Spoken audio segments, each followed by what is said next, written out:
Assalamualaikum warahmatullahi wabarakatuh. Waalaikumsalam warahmatullahi wabarakatuh. Innal hamdalillah nahmaduhu wa nasta'inuhu wa na'udzubillahi min syururi anfusina wa min sayyiati a'malina. May yahdihillahu fala mudhillalah wa may yudhlil fala hadiyalah. Asyhadu an la ilaha illallah wa asyhadu anna Muhammadan abduhu wa rasuluhu amma ba'du. Puji serta syukur mari kita panjatkan kepada Allah Subhanahu wa taala. Atas berkatnya kita dapat berkumpul di suasana yang pandemi yang sedang melanda di Indonesia. Semoga kita senantiasa dijauhkan dari segala macam keburukan dan juga penyakit. Amin ya rabbal alamin. Amin. Tak lupa kita panjatkan salawat serta salam kepada idola kita yang telah memberikan kita banyak sekali ilmu pengetahuan, penerangan, sehingga kita bisa jauh dari yang namanya kejahiliahan. Kawan-kawan yang berbahagia, pada pertemuan kita pada pagi hari ini, kita akan sedikit belajar atau bahkan bisa lebih berkaitan dengan advokasi dan juga kebijakan publik.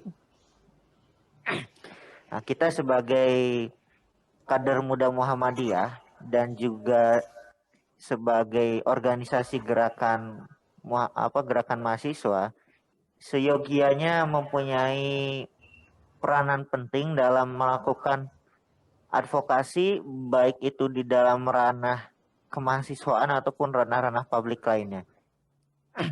Nah, selain itu kita punya posisi di masyarakat sebagai civil society untuk bisa melakukan advokasi kebijakan publik yang dirasa kurang atau belum bisa memberikan dampak positif bagi masyarakat. Nah, telah hadir di dalam ruangan meeting ini salah satu advokat senior di Yogyakarta, bahkan di DIY. Beliau Bapak Muhtar Zuhdi. Dan nanti segera akan menyusul praktisi hukum juga, Bapak Tanto Lailam. Nah, terlebih dahulu nanti mungkin materi akan disampaikan oleh Bapak Muhtar.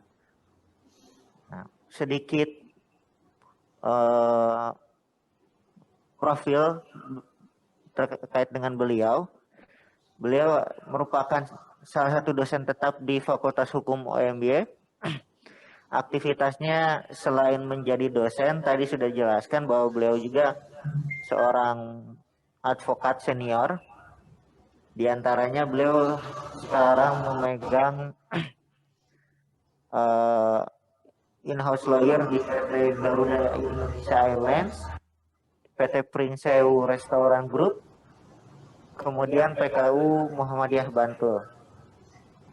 Nah, selain itu beliau juga sekarang menjadi Direktur PKBH UMY. Nah, untuk profil singkat dari Bapak Tanto Lailam, nanti beliau seorang dosen tetap juga di Fakultas Hukum UMY. Nah, selain itu beliau aktif dalam dunia konstitusi, baik itu menjadi pengkritisi atau menganalisis kebijakan-kebijakan publik dan juga pembuat draft peraturan perundang-undangan. Nah, mungkin itu profil singkat terkait kedua pemateri kita yang akan mengisi kegiatan workshop advokasi dan juga kebijakan publik. Untuk pemateri pertama akan disampaikan oleh Bapak Muhtar Zuhdi terkait dengan advokasi hukum dan juga bagaimana mekanisme penadvokasian. Waktu dan tempat saya persilahkan. Monggo Bapak Mukhtar. Terima kasih sebagai moderator Mas Zulfanis ya, yang telah memberikan waktu kepada saya. Assalamualaikum warahmatullahi wabarakatuh. Bismillahirrahmanirrahim. Alhamdulillahi rabbil alamin. Wabihi nasta'inu ala umurid dunya waddin. Wassalatu wassalamu ala asrafil anbiya wal mursalin. Wa maulana Muhammad wa ala alihi wa ashabihi ajma'in amma ba'd. Pertama-tama marilah kita panjatkan puji syukur kehadirat Allah Subhanahu wa taala. Alhamdulillah pada kesempatan pagi hari ini kita bisa bersilaturahmi meskipun tidak secara offline atau tatap muka, tapi melalui jaringan Zoom meeting. Jadi kita ketemu dalam sebuah room Zoom meeting yang diharapkan nanti kita bisa memperkuat tali silaturahmi kita. Saudara-saudara sekalian, pada hari ini saya akan menyampaikan materi saya yang nanti akan disambung oleh rekan kami, Pak Tanto Lailam, terkait dengan kebijakan publik. Sedangkan untuk saya mendapatkan bagian untuk materi mengenai advokasi itu sendiri. Karena memang kebetulan saya selama ini selain di kampus sebagai pengajar atau dosen, saya juga menggeluti sebagai praktisi hukum, sebagai advokat yang sudah saya jalani sejak tahun sekitar 88-89 ya.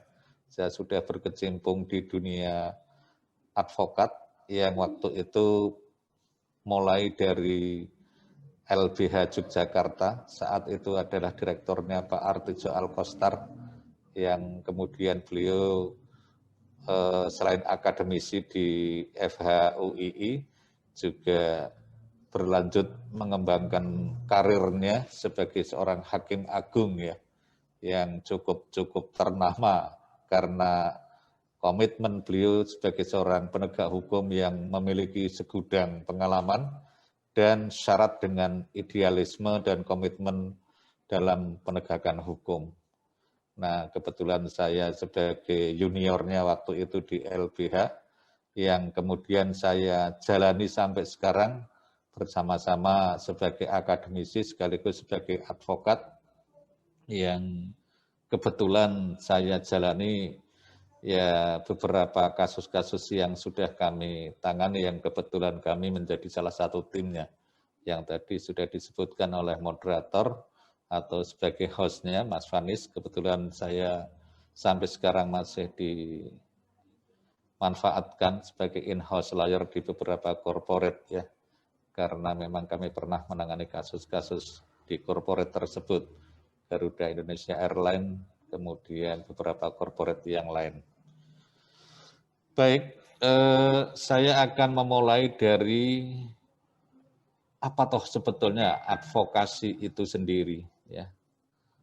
Kalau orang yang menjalani kegiatan advokasi dinamakan advokat, kemudian kegiatannya dinamakan advokasi ya.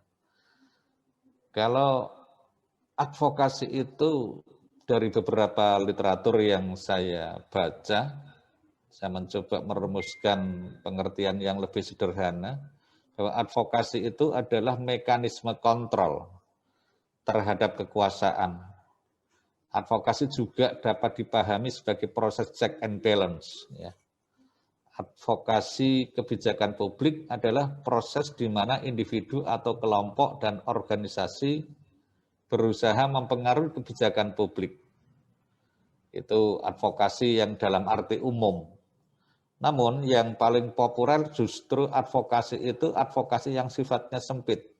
Ketika ada kasus-kasus hukum, maka perlu praktisi hukum yang mengawal para pihak untuk mencapai dan memperjuangkan hak-haknya dari para kliennya.